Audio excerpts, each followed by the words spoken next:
ब्रह्म वैवर्त पुराण में पूर्णिमा व्रत की महिमा का वर्णन किया है। भगवान श्री कृष्ण ने पूर्णिमा की कथा माता यशोदा को सुनाई है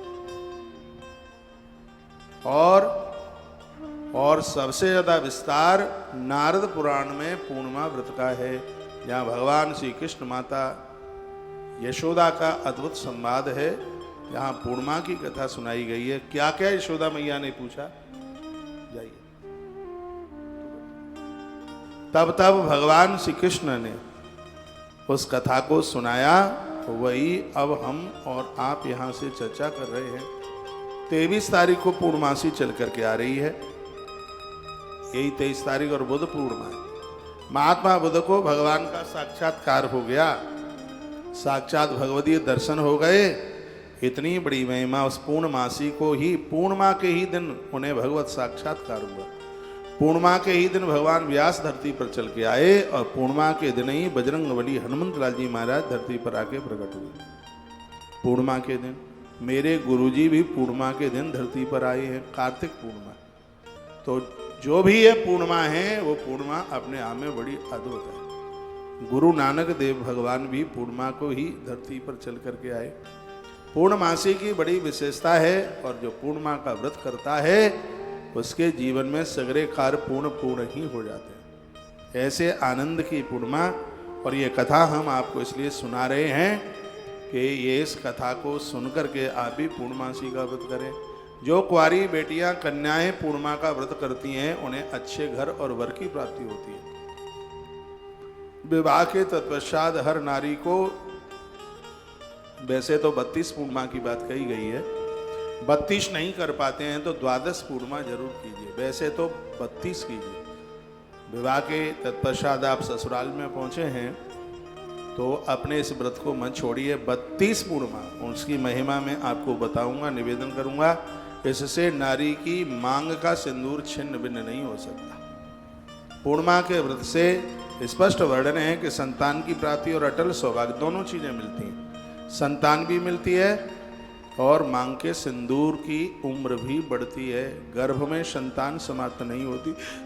यह पूर्णिमा की बहुत बड़ी महिमा है। मंदार माला कुलताल कायई, कपाल मालांकित शेखरायई, दिव्यांबरायई च दिगंबरायई, नमः शिवायई च नमः शिवायई। इसमें देवी देवताओं को वंदन किया जाता है। माता पार्वती को भी भगवान शिव ने, भगवान शंकर ने पूर्णिमा की बड़ी महिमा का निवेदन किया गया है। भगवान शिव पार्वती के माथे के ऊपर चंदन थोपते हैं, पूर्णमासी की कथा सुनाते हैं क्योंकि चंदन की महिमा है। पूर्णिमा के दिन चंदन का दान करने का भी बहुत बड़ा महात्म्य है। पूर्णमासी के दिन शालग्राम भगवान का दान करने की बड़ी महिमा है। तुलसी की मालाओं की दान करने की बहुत बड़ी महिमा है। ये पूर्णिमा की महिमा है। पूर्णिमा के ही दिन भगवान श्री कृष्ण ने द्रौपदी के वस्त्र को बढ़ाया। उस दिन रक्षाबंधन वाली पूर्णिमा थी, जिसको श्रावणी पूर्णिमा कहते हैं। पूर्णिमा का ही वह दिन था भगवान श्री कृष्ण द्रौपदी का चीर बढ़ाते हैं। तो पूर्णिमा के दिन वस्त्र दान की भी बड़ी महिमा। कोई भी आप दान करते हैं पूर्णमासी के दिन, पूर्णिमा के दिन गुरु दीक्षा की बड़ी महिमा है, मंत्र सुनने की बड़ी महिमा है।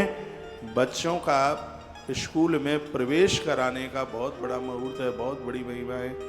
पूर्णिमा के दिन सत्यनारायण भगवान की कथा सुनने की बड़ी महिमा है। पूर्णमासी के दिन केले के दान की बहुत बड़ी महिमा है। पूर्णमासी के दिन भूमि दान की बहुत बड़ी महिमा है। पूर्णिमा के दिन बच्चों के जन्म की बड़ी महिमा है। पूर्णमासी के दिन किसी के मृत्यु की भी बड़ी महिमा है। पूर्णमासी के दिन मंदिर में प्राण प्रतिष्ठा कराने की बड़ी महिमा है।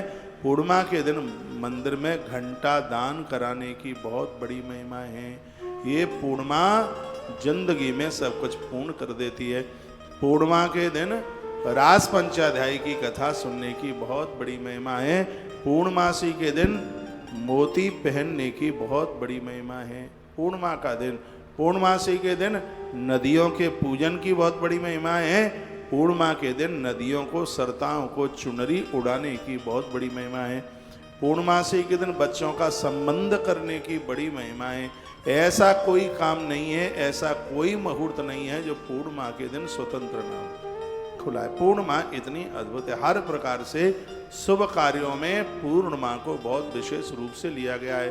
पूर्णिमा के दिन राजा दुश्मन को जीतने के लिए अपनी फौज को विदा करता है। दुश्मन को जीतने के लिए पूर्णमासी का एक अद्भुत यह है, दिव्य यह दिन है, पूर्णिमा का दिन है, इसको बहुत अपने आप में विशेष माना गया है। तो आइए मैं पूर्णिमा की कथा आपको सुना रहा हूँ, जो भगवान श्री कृष्ण ने माता यशोदा को जो कथा सुनाई थी वही निवेदन हम आपको कर रहे हैं। गंगायाम यद लव्य कोटि सूर्य ग्रहादिकाम। आप 1 करोड़ बार सूर्य ग्रहण के समय पर सूर्य भगवान की पूजा करके जो आप दान देते हैं, आप कई हजारों बार गंगा नहाकर जो पुण्य प्राप्त करते हैं, वही पुण्य आपको पूर्णिमा का व्रत करने से प्राप्त हो जाता है। अब आप विचार कर लीजिए कि पूर्णिमा की कितनी बड़ी महिमा हो सकती है। यदि पूर्णिमा 2 पड़ी, यदि एकादशी 2 पड़ी है तो व्रत वाली एकादशी दूसरे दिन करनी चाहिए, और यदि पूर्णिमा 2 पड़ी हैं तो व्रत वाली पूर्णिमा पहले दिन करनी चाहिए, क्योंकि पूर्णिमा के दिन चंद्र दर्शन का महत्व होता है। हो सकता है दूसरे दिन पूर्णिमा पड़ी है, संध्या होते ही वो तिथि पूरी हो जाए, रात्रि में पूर्णिमा ना रहे, लेकिन पहले दिन पूर्णमासी आरंभ हुई है तो 100% रात्रि में उसमें चंद्र दर्शन जरूर होगा। इसलिए पहले तो ये बताइए, मेरी लैंग्वेज भाषा आपकी समझ में आ रही है? वैसे बहुत सहज रूप से ही मैं बोल रहा हूँ। मैं तो टीचर भी होता तो मेरा पढ़ाया हुआ बच्चा फेल नहीं होता। मेरी थ्योरी, मेरे सिद्धांत कुछ इस तरीके के हैं। तो यदि 2 पूर्णिमा पड़ती हैं तो व्रत वाली पूर्णिमा पहले ही दिन करनी चाहिए। कभी कभी एक ही पूर्णिमा होती है तो उस दिन व्रत वाली पूर्णिमा, दान पुण्य वाली पूर्णिमा सब एक ही दिन होती है। और इसके लिए हम हर बार आपको वीडियो भेजते हैं। आज मैंने 7 वीडियो रिकॉर्ड किए और 7 वीडियो हल्ला बोल है, एक से एक अद्भुत है। रोजाना यह वीडियो तुलसी तपोवन यूट्यूब चैनल और तमाम आश्रम के 5 यूट्यूब चैनल हैं, जिन पर जुड़ करके आपको इन सब का सौभाग्य प्राप्त होगा। आज हमने कदम के वृक्ष के ऊपर वीडियो, यह आपके पास 2 बजे पहुंचेगी तुलसी तपोवन यूट्यूब चैनल पर। भले ही आप 70-80 साल के, 100 साल के हो गए हों, आप कदम का महत्व पहली बार आप सुनेंगे। आप हैरान हो जाएंगे सुन के कि कदम के वृक्ष की इतनी बड़ी महिमा है। वो वीडियो आज हमने शास्त्रों में से, ग्रंथों में से खोज करके ये वीडियो आपके पास भेज दी। आइए, द्वापर युग की बात थी। एक बार मैया यशोदा ने भगवान कृष्ण को कहा, हे कृष्ण कृष्ण कृष्ण महाभाग, हे पुत्र, सब लोग तुम्हें ईश्वर के नाम से जानते हैं, परमात्मा के नाम से जानते हैं। तुम संपूर्ण विश्व के उत्पादक हो। विश्वोत्पत्त्यादि हेतवे, भागवत में श्लोक आता है।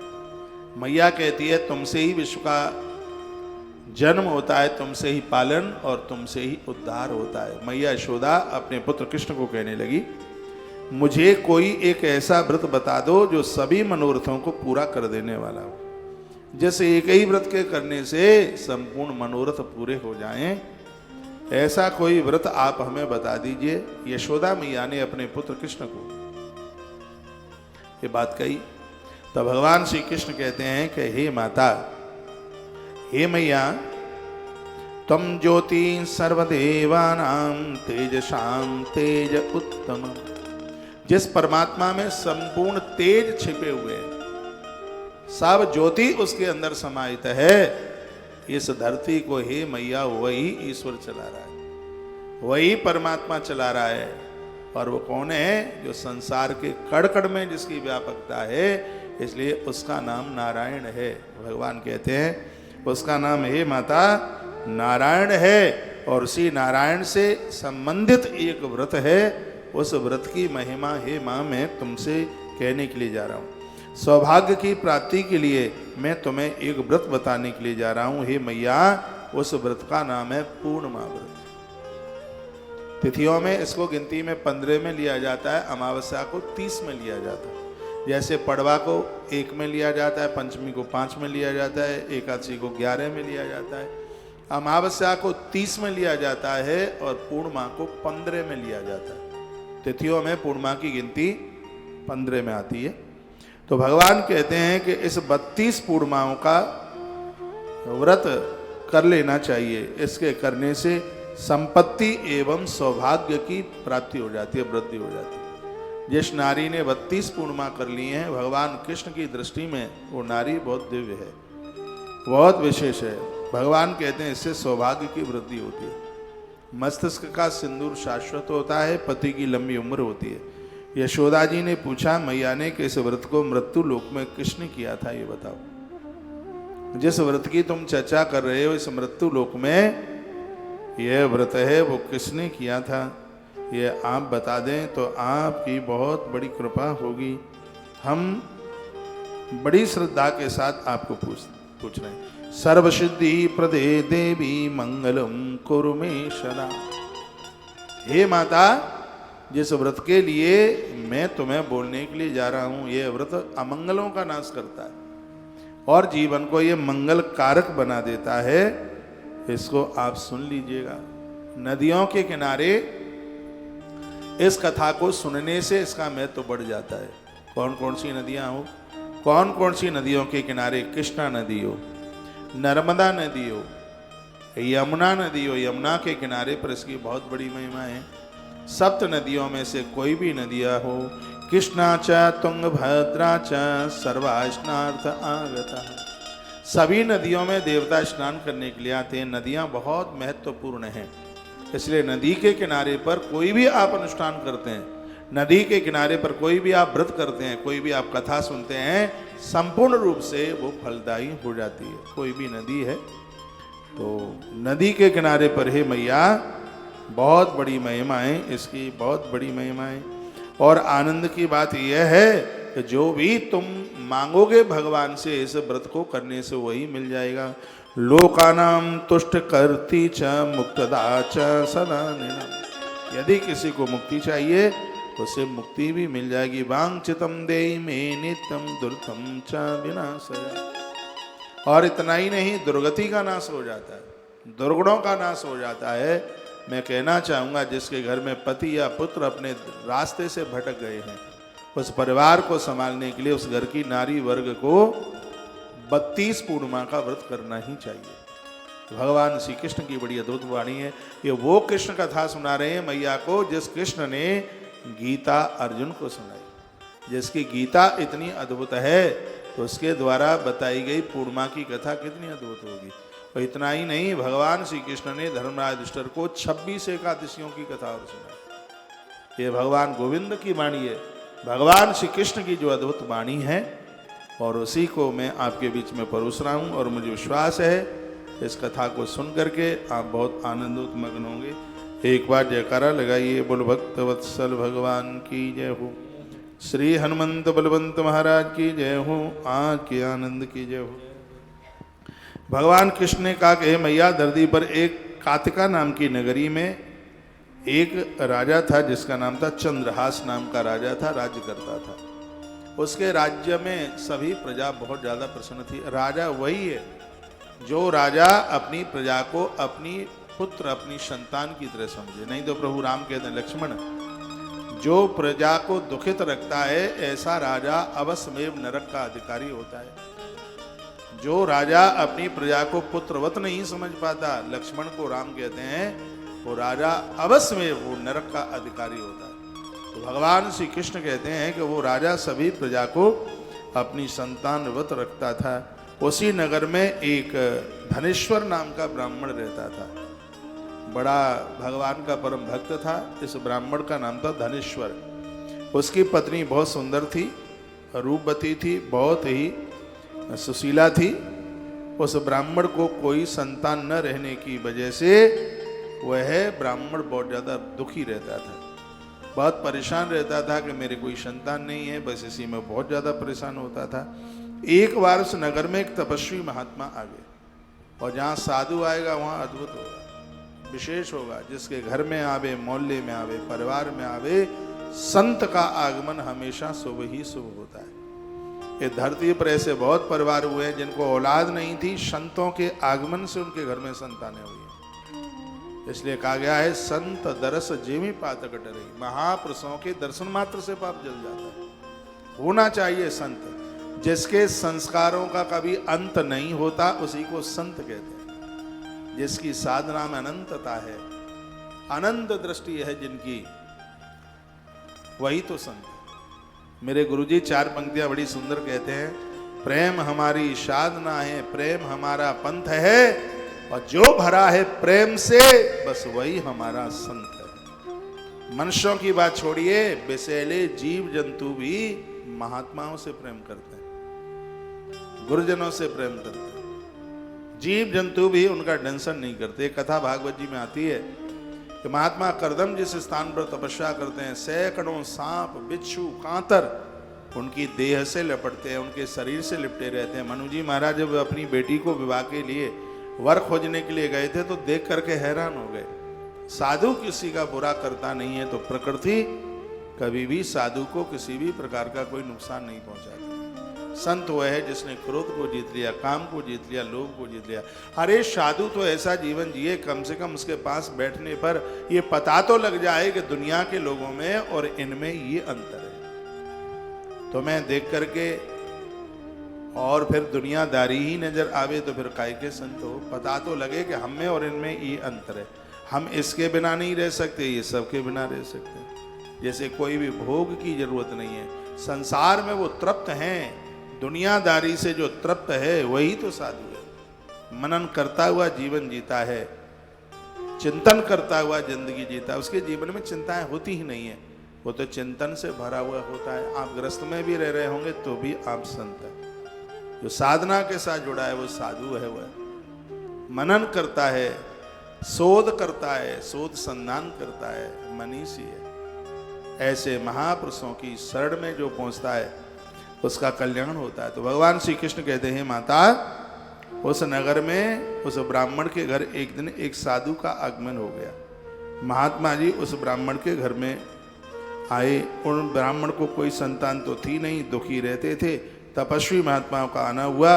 वहां उस ब्राह्मण के घर के अतिरिक्त सभी घरों से भिक्षा लेकर वो निवास करने लगा। वो सभी घरों में से भिक्षा लेता था, लेकिन इस ब्राह्मण के घर से उस साधु ने कभी भिक्षा नहीं ली, इस घर का पानी भी नहीं पिया। कारण क्या था ये तो अभी आप कथा में आप सुनेंगे, लेकिन इस घर की वो भिक्षा लेने को बिल्कुल तैयार नहीं था।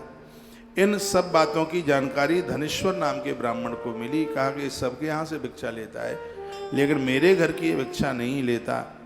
अपना अपमान समझकर वह उस तपस्वी के पास गया, चरणों में वंदन प्रणाम किया और कहने लगा, हे गुरुदेव, हे महात्मन, मैं आपकी शरण में आया हूँ और मैं दुखित हूँ। आप सभी के घरों से भिक्षा लेते हैं, किंतु आप मेरे घर से भिक्षा क्यों नहीं लेते? इसका कारण हमें बता दीजिए, इसका कारण हम आपसे पूछना चाहते हैं। तब उस योगी ने तब उस महात्मा ने बड़ा अच्छा सा जवाब दिया और कहा कि हम तुम्हारे घर से भिक्षा लेते नहीं हैं। अरे कोई कारण तो होगा, क्यों नहीं लेते हैं? तो उन्होंने कह दिया कि तुम्हारे पास में कोई संतान नहीं है, तुम निसंतान वाले हो, तुम संतानहीन हो, इसलिए मैं आपके घर से, तुम्हारे घर से मैं भिक्षा लेता नहीं। योगी की बात से धनेश्वर अत्यंत दुखी हो गए। लेकिन इस कथा को सुनकर किसी को ये न लगे कि जिसके घर में संतान नहीं है तो उसका अन्न अपवित्र हो गया है, ऐसा नहीं है। पूरी कथा को सुनिए, तब इसका अर्थ समझ में आ पाएगा। वह धनेश्वर नाम का ब्राह्मण उस महात्मा के चरणों में गिर पड़ा और कहा, हे महाराज, आप सर्वज्ञ हैं, आप कृपा कर देंगे तो भगवान भले ही मुझे पुत्र न दे पावे, लेकिन आपकी कृपा हो जाए तो मुझे पुत्र की बिल्कुल प्राप्ति हो जाएगी। बिल्कुल ऐसा ही है। जिस काम को नहीं कर पाता परमात्मा, उसे जो कर देता है वही तो है महात्मा। एक बार पति और पत्नी बाबा तुलसी के पास आए। संतान थी नहीं, बाबा गोस्वामी जी से उन्होंने संतान की प्रार्थना की। तो बाबा तुलसी ने कहा कि मैं अपने राम जी को पूछ करके कल तुम्हें जवाब दे दूंगा, संतान होगी कि नहीं। बेचारे दोनों चले गए। रात का समय था, राम जी प्रकट हो गए कुटिया में। रोज ही आते थे तुलसी से मिलने के लिए। गोस्वामी जी ने प्रणाम किया। भगवान ने कहा, बाबा कैसे हैं? बाबा तुलसी ने कहा, हम तो ठीक हैं। लेकिन एक दाम्पत्य पति पत्नी बेचारे बड़े परेशान हैं, उनको संतान नहीं, आप कृपा कर दो उन्हें औलाद हो जाए। भगवान ने कहा 73 जन्मों तक उनके भाग्य में संतान नहीं है। भगवान अप्रकट अंतर्ध्यान हो गए, चले गए। दूसरे दिन वो पति पत्नी आए, तुलसी बाबा को प्रणाम किया तो बाबा ने वही बात कही। चले गए बेचारे रोते हुए। एक दिन की बात थी, दरवाजे पर कोई एक फक्कड़ महात्मा आया और भिक्षाम देही, इस देवी ने लाके भिक्षा दी। आंख में आंसू आ गए। साधु ने पूछा क्या हुआ है? लगता है वंश हमारे संग ही डूब जाएगा, कोई औलाद नहीं है। महात्मा ने कहा बेटिया चिंता न कर, तेरे घर 4 पुत्र होंगे। जो राम जी कह के गए थे ना 73 जन्मों तक औलाद नहीं है, इस फक्कड़ महात्मा ने कह दिया कि तेरे घर 4 संतानें होंगी। और समय आने पर उस देवी के घर में 4 बच्चे हो गए। जिसको 73 जन्मों तक संतान का योग नहीं था, उसके घर में 4 बच्चे हो गए। एक दिन बाबा तुलसी सी रास्ते से निकले तो 4 बच्चों को देखा। उसने तुलसी को पहचान लिया, दौड़ती हुई आई। कोई पीठ पर लटका है, कोई कंधे पर बैठा है, कोई छाती से चिपका है। प्रणाम चरणों में किया, कहा गुरुदेव कृपा हो गई आपकी, मेरे घर में 4 बच्चों का जन्म हुआ है। तुलसी बाबा बड़े हैरान थे। कहा प्रभु झूठ बोले आप बोले कि 73 जन्म तक औलाद नहीं है, आज इनको लड़ूंगा। तो रात्रि को भगवान पुनः प्रकट हुए। कहा बाबा कैसे हो? तुलसीदास जी ने कहा चले जाओ, तुम जैसे झूठों से हम बात नहीं करते। प्रेम में भी बड़ी लड़ाई का आनंद आता है। तो राम जी ने कहा हमने क्या झूठ बोला? कहा ये झूठ नहीं बोला, आप कह रहे थे 73 जन्मों तक औलाद नहीं। हमने अपनी आंखों से देखा उसके घर में 4 बच्चे खेल रहे। राम जी ने कहा उसके तो भाग्य में संतान नहीं थी, लेकिन तुम जैसे एक साधु के आशीर्वाद से 4 बच्चे पैदा हो गए। जिसको मैं नहीं दे सकता, जिसको कोई दे दे वही तो तुम हो।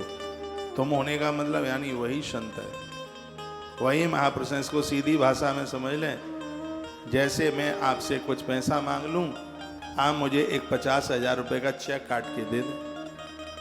मैं उसको बैंक लेकर के जाऊं और बैंक मैनेजर को दूं, तो मैनेजर को ये ताकत नहीं है वो चेक का भुगतान ना करे, क्योंकि साइन आपने कर दिए। इसलिए पैसा हमारा नहीं है, आपने सिग्नेचर किया है तो आपका पैसा हमारे खाते में आ ही जाएगा। उसी प्रकार से इन महात्माओं के बैंक में इनकी तपस्या की इतनी पूंजी रखी है, जब ये अपने आशीर्वाद का चेक काट करके दे देते हैं तो उनके आशीर्वाद के प्रभाव के द्वारा काम हमारे बन जाते हैं। वो कहते हैं दुकान चल तो दुकान चलेगी, वो कहते हैं कि अच्छा हो तो अच्छा हो जाता है, तो कहते हैं संतान हो जाए संतान भी हो जाए, सब कुछ हो जाता है। ये तपस्वी की तपस्या का प्रभाव है। जिन लोगों के पास, जिन महापुरुषों के पास कुछ विशेष कलाएं लेके प्रकट होते हैं, उनके आशीर्वाद में ताकत है कि सब कुछ बदल जाता है। ये कलाएं क्या हैं? पावर। वृक्षों में एक कला रहती, 2 रहती कीट आदिकों में। ये पंछी दल में 3 कला है, 4 कला चौपाओं में। फिर 5 से लेकर 8 कला मानव दल में दिखलाती है। जो 8 से ऊपर होती है अवतार वही कहलाती है। ऐसे महापुरुष जिनके पास कलाएं ज्यादा है, तो उनके मुख से निकला हुआ शब्द है वो वरदान बन जाता है। तप करने से पावर बढ़ जाता है, ऐसी इम्यूनिटी बढ़ती है कि वो जो कहते हैं उनकी बात सिद्धि हो जाती है, उनकी वाणी सिद्ध हो जाती है। ये तपस्या में इतना बड़ा प्रभाव। उनके पास नित्य के तप करने से सिद्धियां चल के आ जाती। और सिद्धि प्राप्त करने के लिए मरघट जाना पड़े? बिल्कुल नहीं। सिद्धि प्राप्त करने के लिए पीपल के पेड़ से उल्टा लटकना पड़े? बिल्कुल नहीं। आप कोई भी मंत्र रोज जपते हैं, किसी भी देवता को नित्य स्नान कराते हैं, तो ये सिद्धियां स्वतः ही बिना बुलाए चल करके आ जाती हैं, अपने आप चल के आ जाती हैं। कुछ लोगों को कुछ घटनाएं घटने से पूर्व पहले पता लग जाता है कि यह होने वाला है। कैसे पता लग जाता है? क्योंकि उनके पास में सिद्धि आ गई है। जिनके पास सिद्धियां आ गई उन्हीं को तो साधक कहते हैं। वही सुजाने, वही होशियार हैं। तो मैं कहना चाहूंगा कि महापुरुषों के आशीर्वाद से ये सब कुछ संभव हो जाता है। तो उस महात्मा के चरणों में धनेश्वर नाम का ब्राह्मण गिर पड़ा और रो रो करके कहने लगा कि हे गुरुदेव कुछ तो कीजिए, मेरे औलाद नहीं है, मैं संतानहीन हूं, क्या यह वंश मेरे साथ ही डूब जाएगा। ये मैं पूर्णिमा की कथा सुना रहा हूं आपको, पूर्णमासी की। ये भगवान श्री कृष्ण ने माँ यशोदा को सुनाई है और वही चैप्टर मैं आपके बीच में रख रहा हूं। 23 तारीख को पूर्णिमा के दिन नहा धोकर अपना मोबाइल चालू रख लेना, घी का दिया जला करके पूरी कथा सुनना। उस दिन तुम होगे जजमान और मैं होऊंगा तुम्हारा पंडित। तुम्हारे घर में ही आपको अनुभूति ऐसी होगी कि महाराज हमारे घर में बैठ के कथा सुना रहा है। भगवान श्री कृष्ण ने माता यशोदा को जो कथा सुनाई वो आप सुन रहे हैं। कहा हे गुरुजी आप सर्वज्ञ हैं, मुझे पुत्र प्राप्ति का उपाय बता दे। धनेश्वर नाम के ब्राह्मण ने कहा, धनेश्वर नाम के ब्राह्मण ने अपनी प्रार्थना सुनाई। तब से योगी ने, महात्मा ने कहा तुम आए हो, कल्याण तुम्हारा हो, तुम माँ दुर्गा चंडी की आराधना करो। क्योंकि अपनी पत्नी को बोलना जो दुर्गा की आराधना देवियां करती हैं उनका बांझपन समाप्त हो जाता है। माँ दुर्गा की पूजा की इतनी बड़ी महिमा, इसलिए बेटियों को विवाह से पूर्व ज़्यादा से ज़्यादा दुर्गा पूजा की बात कही जाती है। छोड़िए अपनी तो बात, माँ दुर्गा भी, माता जानकी भी अपने विवाह से पूर्व माँ दुर्गा की पूजा करती है। जय जय गिरिवर राज किशोरी, जय महेश मुख चंद्र चकोर। ये प्रमाण मिलता है। जय गज वदन सनानंद माता, हे गजानंद और कार्तिकेय की माँ, हम तुम्हें प्रणाम करते हैं, वंदन करते हैं, स्वीकार कीजिए। बेटियों के एक मंत्र रोज जपना चाहिए, ओम ऐम ह्रीम क्लीम चामुंडाई विच्छे। बेटियों को एक पाठ रोज करना चाहिए जिसमें दुर्गा जी के 32 नामों की बात कही गई। दुर्गा जी की जो पूजा है वो नारी वर्ग को आनंद कर देती है, किसी भी चीज की कमी नहीं रहने देती। इस पूर्णमासी मातम्य में भी आप सुन रहे हैं, योगी ने कहा कि तुम और तुम्हारी पत्नी दोनों चंडी यानी दुर्गा देवी की आराधना करो, मैया जी तुम्हारी मनोकामना पूर्ण कर देगी। और दुर्गा सप्तशती में लिखा भी है, यम यम चिंतयते कामम तम तम प्राप्नोति निश्चितम। तुम जिस कामना को करोगे माता रानी तुम्हारी उसी कामना को पूरा कर देगी। ये बिल्कुल सही है, बिल्कुल पक्का है। कोई भी पूजा आराधना करते हो उसको श्रद्धा से कीजिए, थोड़े समय तक कीजिए। लेकिन तुम तो 9 दिन में दुर्गा जी का दर्शन चाहते हो, लेकिन पहले के लोगों ने हजारों सालों तक तब किया। लेकिन तुम्हें तो एक ही दिन में एक सुंदरकांड सुनाने से हनुमान जी का दर्शन चाहिए, एक ही दिन में सब हो जाए। हम लंबे समय तक नहीं कर पाएंगे, बस हाल ही किया नहीं शुरू के फल मिले नहीं। खेत में बीज डालने से ही फसल नहीं हो जाती, पहले धरती में डाला गया बीज अपने आप को खत्म करता है, तब पेड़ निकलता है, तब उसके ऊपर फूल पत्तियां फल आते हैं। और जिसको बहुत कुछ प्राप्त करना है उसे अपने आप को खत्म करना होगा। हाँ, अपने आप को झोंकना पड़ेगा। जिन्होंने बहुत तरक्की प्राप्त की है, कभी उनका इतिहास पढ़िए, उनके पास बैठिए। कोई विवेकानंद ऐसे ही नहीं बन जाते, उनकी जीवनी पढ़िए। कोई परमहंस ऐसे ही नहीं बन जाते, कोई तुलसी ऐसे ही नहीं बन जाते। उनकी जिंदगी पढ़िए, उनका जीवन पढ़िए, तब पता चलता है। बीज वृक्ष बनता है तो अपने आप को मिटा देता है। हम और आप जैसे लोग इस धरती के लिए कुछ विशेष करने के लिए जाना चाहते हैं तो अपने आप को मिटाना पड़ेगा, परिवार को भूलना पड़ेगा। कृष्ण का जीवन देखिए, पूरा दिन भर ऐसे ही बस चलते रहे, सबको छोड़ना ही पड़ा। प्रभु राम जी को आप देख लीजिए, इतने बड़े अवध के राजा का पुत्र, वन में जीवन समय निकाल दिया। अंतर उसका नजर में आया है, दिखा है। इधर से तो साधारण से राजकुमार बन के गए थे, दशरथ नंदन राजकुमार बन करके गए, लेकिन 14 साल वन में अपने आप को तपा दिया। तो अवध का जो राजकुमार बन के लिए गया तो क्या बन करके लौटा? मर्यादा पुरुषोत्तम भगवान श्री राम बन करके वो लौटे। तो बन गए, वो बन गए। जिन्होंने अपना घर द्वार परिवार छोड़ करके इस देश हित में, जनहित में अपने आप को जिया है, प्रकृति उसके ऋणी हो गई। अपने लिए तो सब जी लेते हैं, थोड़ा उसके बाहर चल करके आइए, लोगों की हमदर्दी बनिए, उनके दुखों को, उनके कलेशों को दूर कीजिए। आइए, मैं प्रसंग में ही चल के आ रहा हूँ। धनेश्वर नाम के ब्राह्मण को कहा कि तुम माँ भगवती दुर्गा का पूजन करो, सब कुछ ठीक हो जाएगा, सब कुछ बढ़िया हो जाएगा। धनेश्वर ब्राह्मण ने घर आकर सारा वृतांत अपनी घरवाली को सुनाया और कहा ऐसी ऐसी बात है, एक महात्मा जी ने मुझे ऐसी बात कही है, हमें सब कुछ प्राप्त हो जाएगा। सर्वसिद्धि प्रदे देवी मंगलम कुरु मे शरणं। हे देवी, यदि हम तुम दोनों मिलकर के कर लेते हैं तो हमारा मंगल ही हो जाएगा, हमारे घर में संतान का जन्म हो जाएगा। बोल। दुर्गा मैया का अनुष्ठान बताया जो हर प्रकार से मंगल करती है। सर्व मंगल मांगल्ये शिवे सर्वार्थ साधिके शरण्ये त्र्यंबके गौरी नारायणी नमस्तुते। मत्समापातके नास्ति पापग्नीत समानहि। एवं ज्ञात्वा महादेवी यथा योग्यम तथा कुरु। ये मैया जी के कुछ स्तुति के श्लोक है, याद कर लिया करो।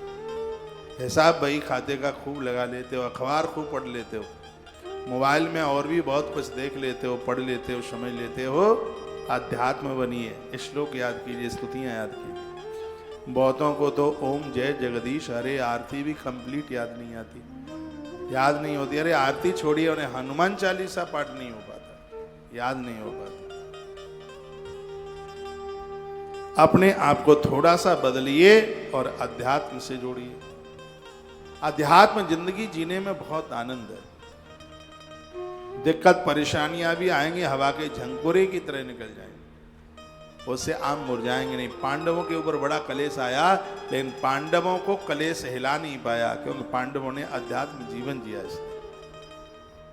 तो ऐसा जीवन हम जी ले तो उसे जिंदगी को जीने में बहुत आनंद है। ये कथाएं हमें सबल बनाती हैं, यानी हमें मजबूत बनाती। आज काफी युवा बच्चे हमारे पास बैठे हुए थे, कुछ चर्चा हो रही थी जिसमें कहा गया था कि ऐसा कौन सा पाप है जो व्यक्ति को खत्म कर देता है। एक बच्चे ने प्रश्न किया था, आश्रम का बालक है श्री राम, कि आज युवा अपराध से डरता नहीं है, कौन सा पाप है जिससे जीवन खत्म हो जाता है। तो मैंने 6 अपराधों का वर्णन किया था। मित्र को धोखा देना ये पाप नहीं, ये पाप का बाप है, आदमी को खत्म कर देगा ये अपराध। कृतज्ञ, जिसने तुम्हारे लिए कुछ अच्छा किया और उसी के साथ दगा कर दे, उसी को धोखा दे दें, तो ये पाप नहीं, ये पाप का बाप है। जिसने तुम्हारे लिए कुछ अच्छा किया है, ऐसे व्यक्ति को कभी भूलना नहीं है, ऐसे व्यक्ति का संग देना है, साथ देना है उसका, जिंदगी की अंतिम श्वास तक उसको भूलना नहीं। प्रभु श्री राम जी को जिस केवट ने नाव में बिठाकर पार उतार दिया, और ये मैंने पूर्व में भी बताया है कि जब राम का राज्य अभिषेक होता है, राम की आंख में आंसू आ गए और भरत को कहा, यदि लोगों को तुम बुला ही रहे हो तो मेरे केवट को सबसे पहले बुलाना। हमारे पास पैसा नहीं था, उसने नाव में बिठा करके हमें पार उतार दिया। केवट को बुलाया ही नहीं, चीफ गेस्ट बनाया गया। कृतज्ञ, जिन्होंने आपके लिए कृतज्ञता, आपके लिए जिसने कुछ किया है, तो उसको आप धोखा दे दें तो ये पाप नहीं, ये पाप का बाप है। सुरापान करना ये भी बहुत बड़ा पाप है। स्वर्ण की चोरी करना यह भी एक बहुत बड़ा पाप है। और प्रकृति से जो तुम ले रहे हो उसका ज्यादा करके नहीं दे रहे, ये भी एक बहुत बड़ा पाप है, अपराध है। प्रकृति से आप जल ले रहे हैं, अन्न ले रहे हैं, वस्त्र ले रहे हैं, क्या नहीं ले रहे प्रकृति से। जिस कंपनी में, जिस फील्ड में आप काम करते हैं, हराम खोरी का पैसा नहीं चाहिए। जहां से आप ले रहे हैं वहां आप उसका कई गुना करके देते नहीं हैं, तो समझ लीजिएगा कि यह बहुत बड़ा अपराध हो रहा है। ध्यान रखें। दीदी कैसे हैं आप? बैठो।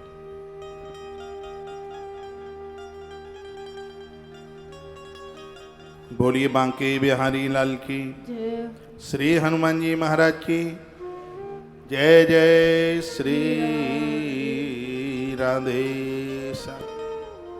ऐसा धरती का कोई व्यक्ति नहीं है जिसके लिए किसी ने कुछ न कुछ ना किया हो।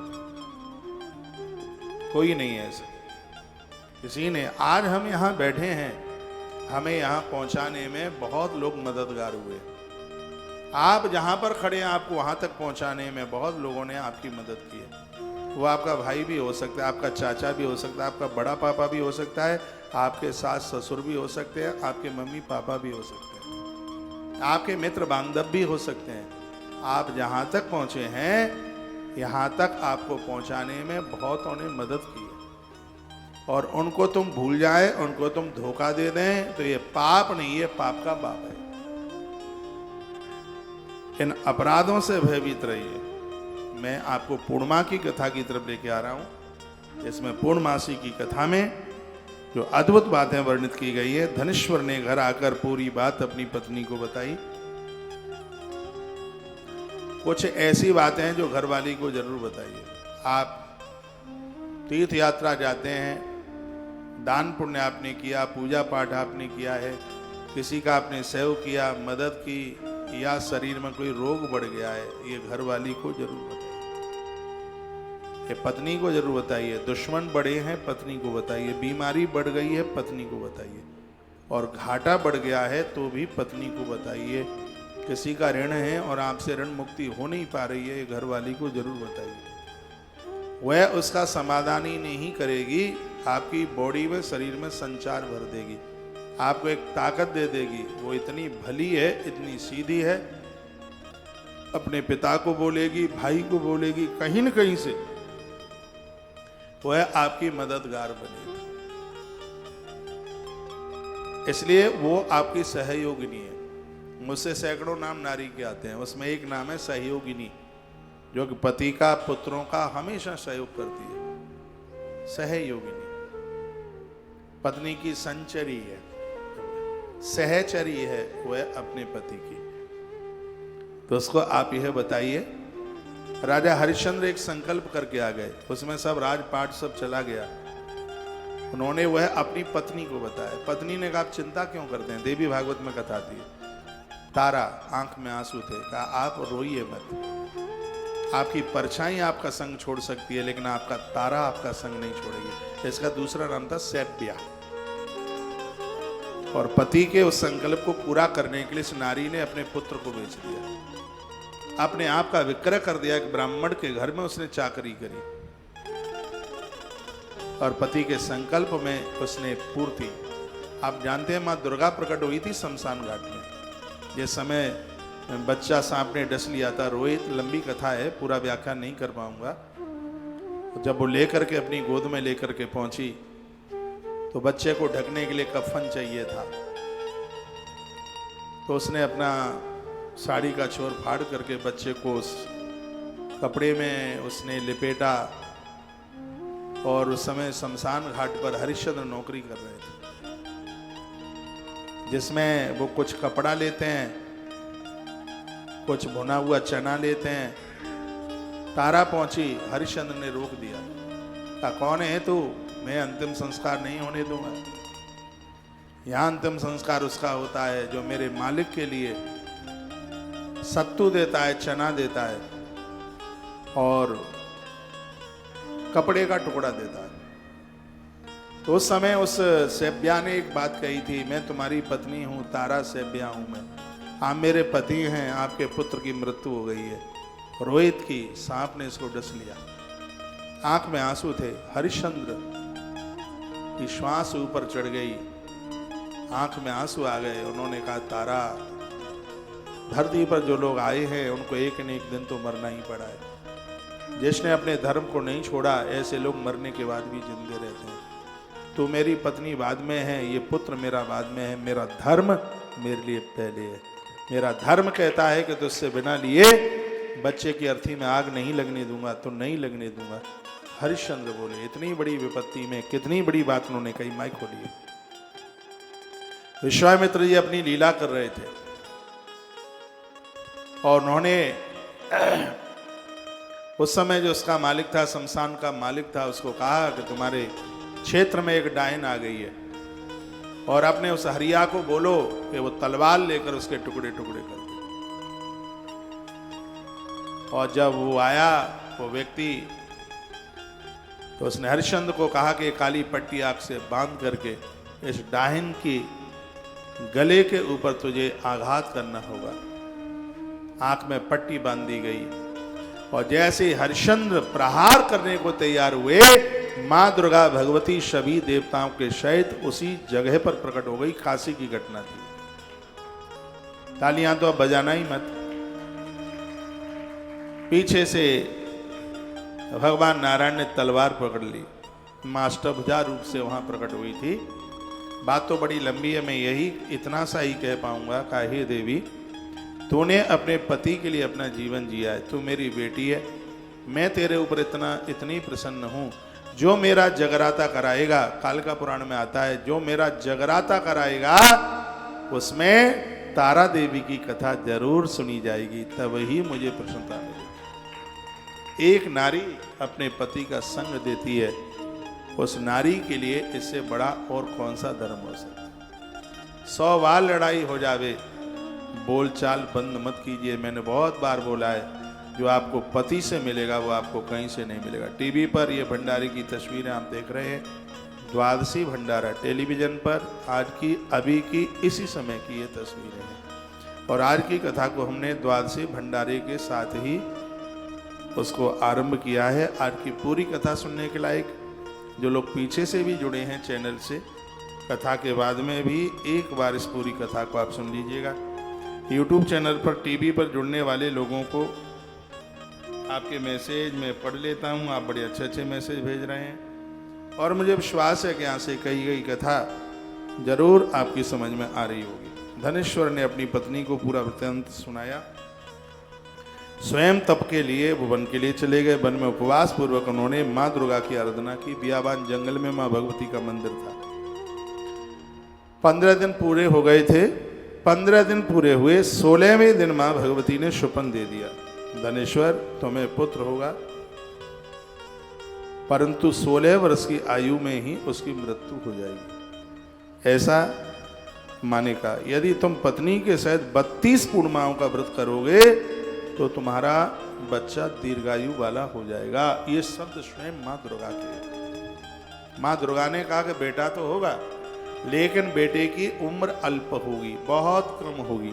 यदि तुम और तुम्हारी पत्नी उस बच्चे की मृत्यु का समय आवे उससे पहले ही यदि 32 पूर्णिमा का व्रत कर लोगे तो तुम्हारा बच्चा दीर्घायु हो जाएगा, लंबी उम्र वाला हो जाएगा। इसलिए माताएं अपने पुत्र और पति की आयु बढ़ाने के लिए 32 पूर्णमासी का व्रत करती हैं। मौका मिल गया था, कल भी कुछ थोड़ा सा सुनाया और आज भी आपको सुना रहे हैं। प्रतिमासम तथा पश्चात पूर्णायाम सतैंजलि। हर महीने में शुक्ल पक्ष में पूर्णिमा पड़ती है और यह पूर्णमासी बहुत आनंद कर देने वाली है। तुम अपनी शक्ति के अनुसार आटे का दिया जलाकर भगवान शिव की पूजा हेतु 32 पूर्णिमाओं तक का व्रत करना। प्रातः काल इस स्थान के पास ही तुम्हें एक आम का वृक्ष दिखाई पड़ेगा।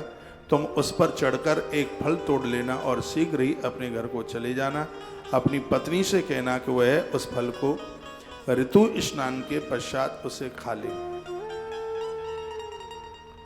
प्रसाद में सबसे श्रेष्ठ फल ही होता है। दे कुछ भी दो, मिठाई दे दो और चाहे सो दे दो, लेकिन प्रसाद में फल का प्रसाद ही सर्वश्रेष्ठ माना।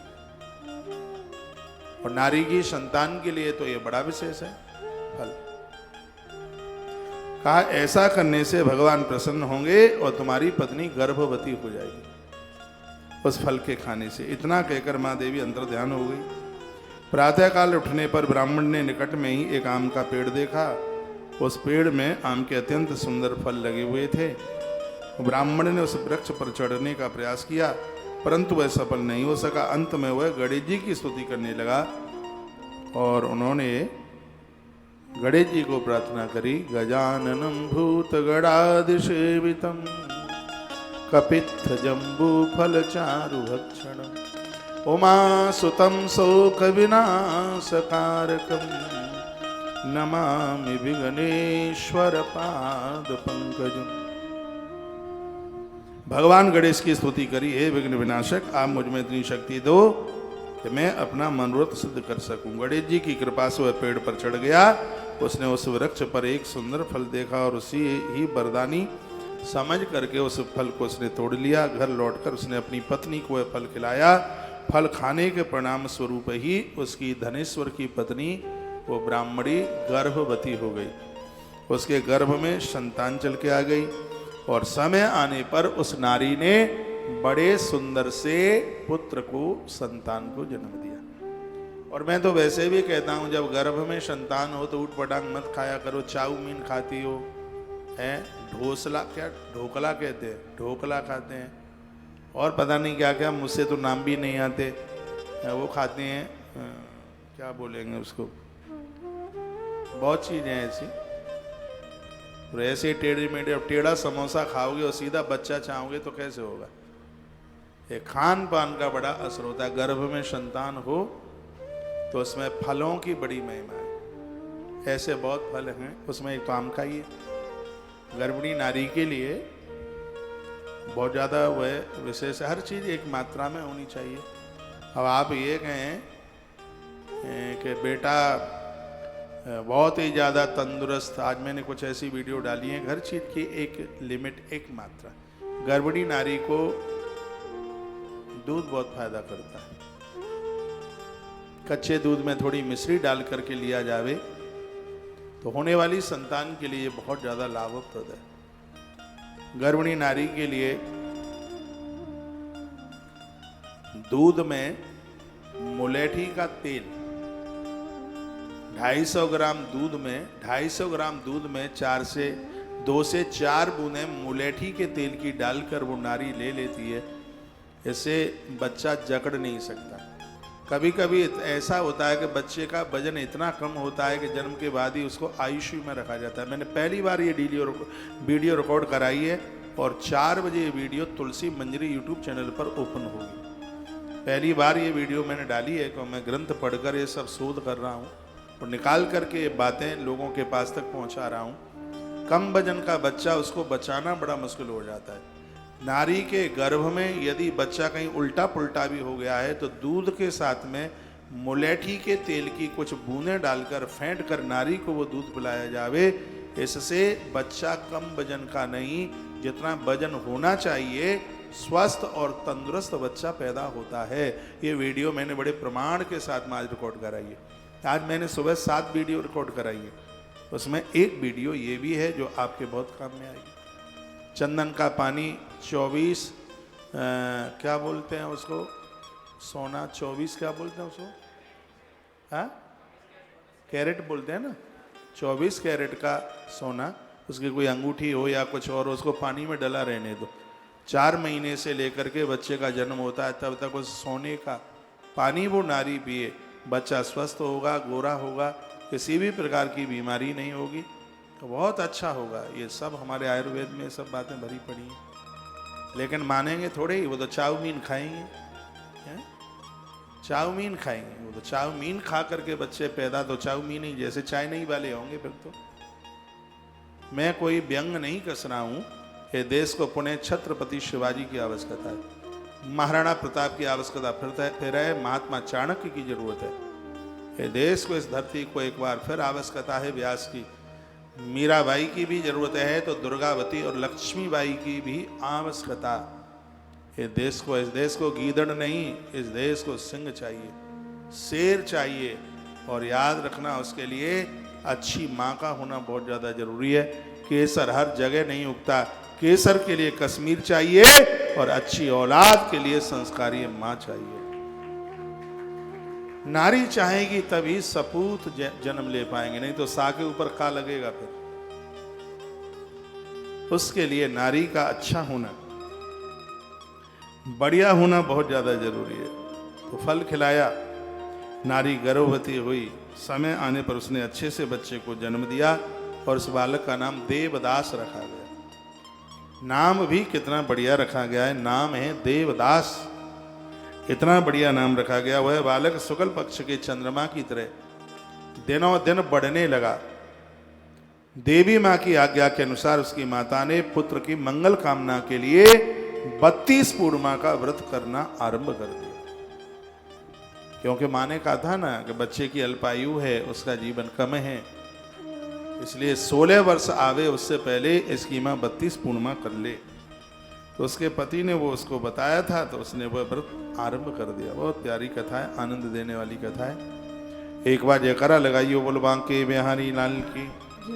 बालक का जब 16वां वर्ष शुरू हुआ तो माता पिता चिंतित होने लगे, यदि इसकी मृत्यु हो गई तो उस शोक को हम कैसे सहन करेंगे, हम भी उसके संग ही मर जाएंगे। जीवन का बड़ा दुख है कि माता पिता के सामने बच्चा खत्म होता है, ये बहुत बड़ा दुख है। दुख भी है, कोई अपराध भी है, उसकी वजह से ऐसा होता है। उन्होंने देवदास के मामा को बुलाकर कहा कि हम लोगों की इच्छा देवदास को काशी भेजकर 1 साल विद्या अध्ययनरत कराने की है। ये काशी में पहुंचे और वहां पढ़े, इसलिए तुम इसके साथ चले जाओ। तो देवदास के मामा को बुला लिया और 1 साल के बाद उसके साथ लौट आना। काशी यात्रा के लिए देवदास को एक घोड़े पर बिठाकर उसके मामा को साथ में करके विदा कर दिया। बालक के माता पिता ने अपने मन की आशंका को उसके मामा से गुप्त रूप से कह दिया और कहा कि इसको गुप्त रखना, बच्चे को पता न लग जाए। देवदास के जाने के बाद उसकी माता ने 32 पूर्णिमाओं के व्रत को पूरा किया। उधर एक दिन देवदास अपने मामा के साथ रात्रि बिताने के लिए किसी ग्राम में ठहरे, किसी धर्मशाला में रुके हुए थे। बताते हैं उसी रात्रि उस गांव में एक ब्राह्मण कन्या का विवाह होने वाला था। भगवान श्री कृष्ण यशोदा माँ को कथा सुना रहे हैं। कहते हैं माँ, मैया, एक ब्राह्मण कन्या का विवाह उसी नगर में होने वाला था जिस नगर में देवदास और उसके मामा ये दोनों रुके हुए थे। उसी गांव में एक ब्राह्मण कन्या का विवाह होने वाला था। जिस स्थान में गांव की बारात ठहरी हुई थी वहीं देवदास, आपको पता हो पहले बारातें जन्माशय में रुका करती थी, एक ऐसी सार्वजनिक जगह होती थी और वहां पर बारात को ठहराया जाता था। आज तो बारात रुकती ही नहीं है, बस गए खा पी करके और चले, टाइम इतना होता नहीं है। तो उस समय 3 दिन की तो बारातें आपने भी देखी होंगी, शादियां 3 दिन की तो देखी होंगी। 24 घंटे की तो बहुतों ने देखी, अब 24 घंटे की नहीं है, अब तो 2-4 घंटे की शादी है। अब शादी वादी कुछ भी नहीं है, बस ऐसे ही है। कन्या का विवाह मंडप में कन्या को बिठाया गया, विवाह की तैयारी हो गई थी। कन्या के विवाह मंडप में ही वर को अचानक धनुवती नाम का एक रोग होता है और उसका आक्रमण उसके ऊपर हो गया। वर के पिता ने परस्पर में विचार किया कि मैं क्यों न विवाह देवदास के साथ करा दूं। अचानक वो बच्चे को ऐसी कोई दिक्कत हुई, वो ज्यादा बीमार हो गया, आगे का वैवाहिक कार्य अपने पुत्र के साथ संपन्न करा देंगे। तो यदि अभी से भेद कन्या पक्ष में खुल जाएगा तो बारात वापस लौट जाएगी, इसके लिए कुछ करना चाहिए, ऐसा मन में विचार किया। तो ऐसा सोचकर वर का पिता देवदास के मामा से बोला, जो बच्चा बीमार हो गया था, दूल्हा बन के आया था, वहीं जन्माशय में रुके थे, वो अचानक बीमार हो गया। तो देवदास के मामा को वो लड़के वाला पापा बोला, पिता बोला, आप अपने भांजे को थोड़ी देर के लिए मुझे दे दो, ये बोला, क्योंकि विवाह कृत संपन्न हो जाने पर मैं तुम्हें इस बच्चे को लौटा दूंगा, नहीं तो ये बारात वापस हो जाएगी। उत्तर में मामा ने कहा कि कन्यादान आदि में जो द्रव्य मिलेगा उसका अधिकारी मैं ही होऊंगा। मामा बड़ा चतुरा था, दुर्योधन के मामा जैसा हो सकता है रहा हो। कहता है कि जो भी पैसा मिलेगा वो सब मेरा होगा, देख ले, दूल्हा तो बना दूंगा मैं अपने भांजे को, लेकिन जितना रुपया पैसा है वो सब हमारा होगा। तो ये कह दिया। तो वर के पिता ने यह शर्त मंजूर कर ली। देवदास के साथ उस ब्राह्मण कन्या का विवाह विधिवत रूप से संपन्न हो गया। विवाह के उपरांत वह उस विवाहिता कन्या के साथ भोजन नहीं कर सका। उसने अपने मन में सोचा कि अब यह न जाने किसकी पत्नी बनेगी।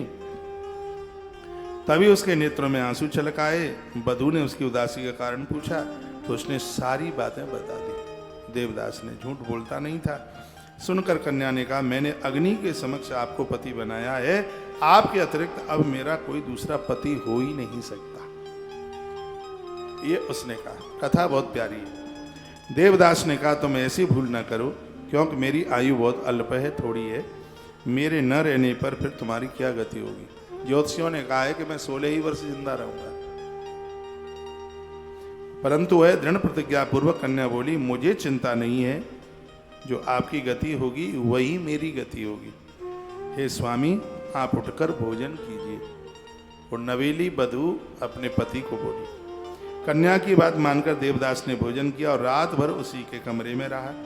प्रातःकाल देवदास ने 3 नगों से निर्मित एक अंगूठी और रूमाल अपनी पत्नी को दे दिया सुबह, और उससे कहा कि इसे तुम मेरी निशानी जानकर अपने पास रखना, और मेरे जीवन मरण का हाल जानने के लिए तुम एक पुष्प वाटिका बनाओ, उसमें सुगंधित नवमल्लिका के वृक्ष लगाकर प्रतिदिन उनका सिंचन करो। जिस दिन मेरा शरीर अंत होगा उस दिन ये फूल सूख जाएंगे। देवदास ने ऐसा कहा। पुष्पों के हरे भरे होने पर जीवन का प्रतीक समझना चाहिए कि मैं जिंदा हूं। इस प्रकार समझा करके वो आगे चला गया। प्रातः होते ही वर पक्ष के लोग बाजे बजाते हुए कन्या के घर आए। बरातियों को देखकर कन्या ने अपने पिता से कहा कि यह मेरा पति नहीं है। यदि यह वर रात्रि में मिले आभूषण आदि को दिखा दे तो मैं समझ जाऊंगी यह सब बनावटी है, मुझे इसके साथ विवाह करना नहीं है। कन्या के पिता ने वर को बुलवाया, उससे कन्या की बातें पूछी, परंतु उसने उससे अपनी अज्ञानता प्रकट की। बारात लज्जित होकर के वापस चली गई। भगवान श्री कृष्ण कहते हैं, हे माता, कुछ समय के पश्चात काल द्वारा प्रेरित सर्प रात्रि में देवदास को डसने के लिए आ गया। तो 16वां वर्ष आ गया था ना, तो रात्रि में एक भयंकर एक काला सांप उस देवदास को डसने के लिए वहां आ गया। परंतु उसकी मां ने पहले से ही 32 पूर्णिमा का व्रत कर रखा। ये पूर्णिमा की महिमा सुनिए। इसलिए वह सांप देवदास को डसने में असमर्थ रहा। तदनंतर स्वयं यमराज आकर उसके प्राणों को निकालने के लिए लगे।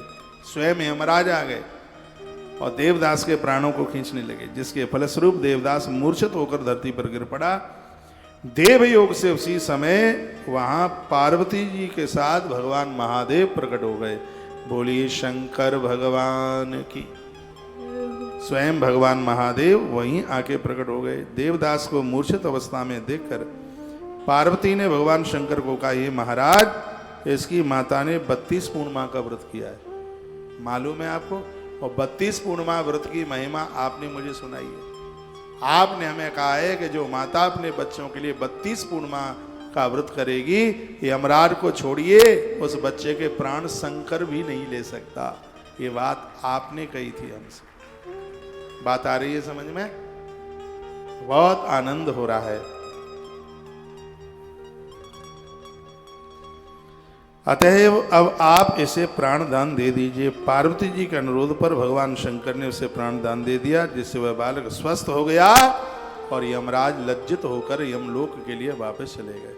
32 पूर्णिमा व्रत की महिमा थी कि यमराज भी प्राण नहीं ले पाए। इस कथा को हर पूर्णिमा को सुना करें आप। तुलसी तपोवन यूट्यूब चैनल पर, सत्संग टीवी पर सुरक्षित रहेगी ये पूर्णिमा व्रत की कथा।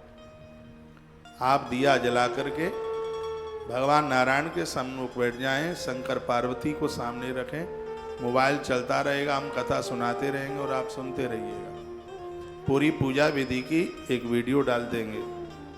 उधर देवदास की पत्नी उसकी काल की प्रतीक्षा में, उसको लग रहा था कि मेरे पति पता नहीं चले तो नहीं गए।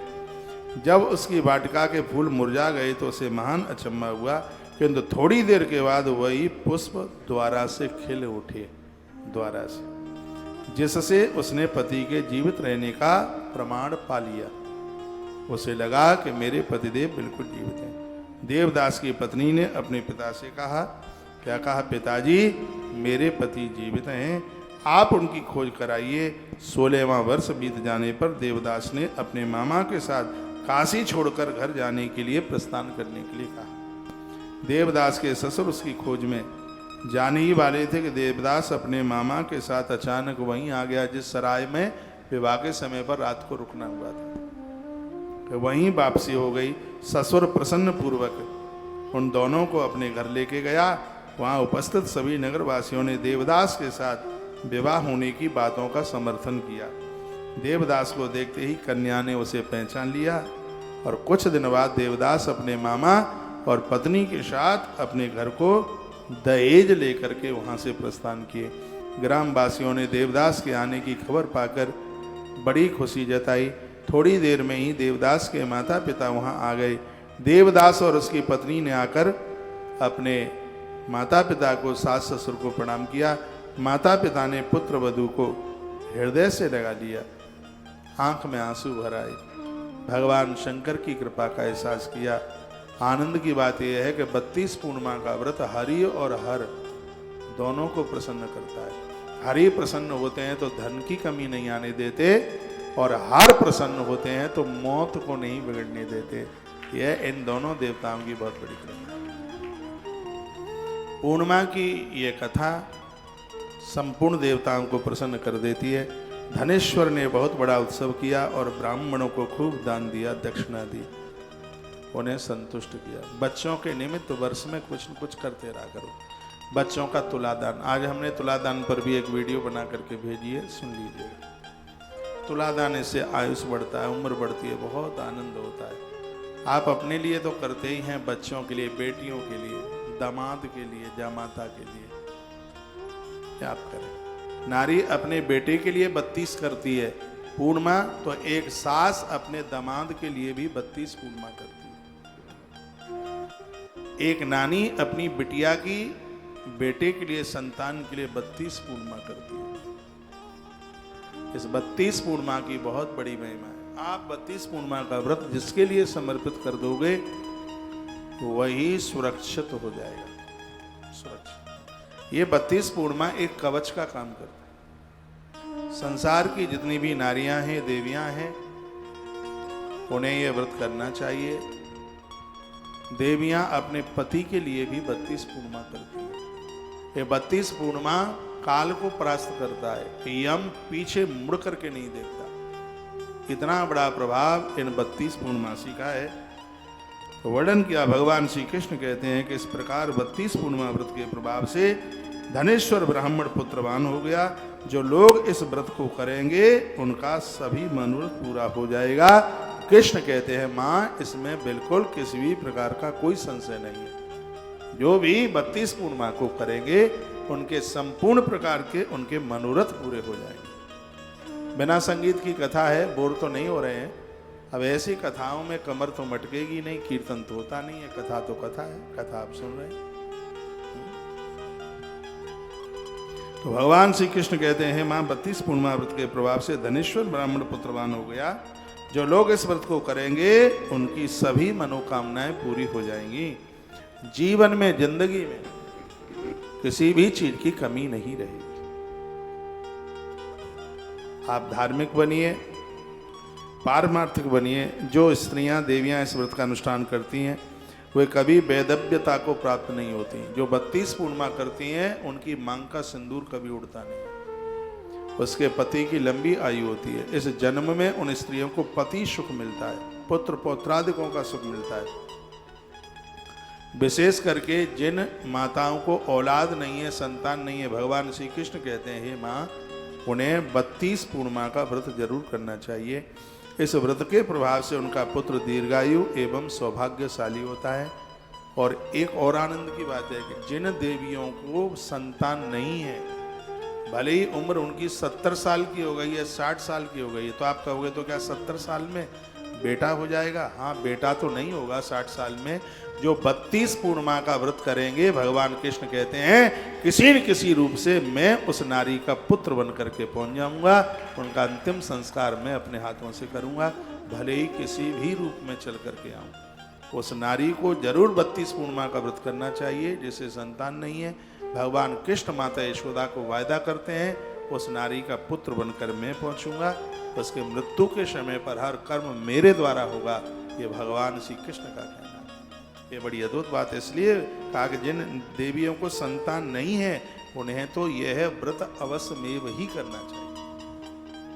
आज की बात कैसी रही बताइए। हर रोज एक नया सा सुनने को मिलता है, जिससे जीवन का समाधान ही नहीं, जिंदगी जीने में आनंद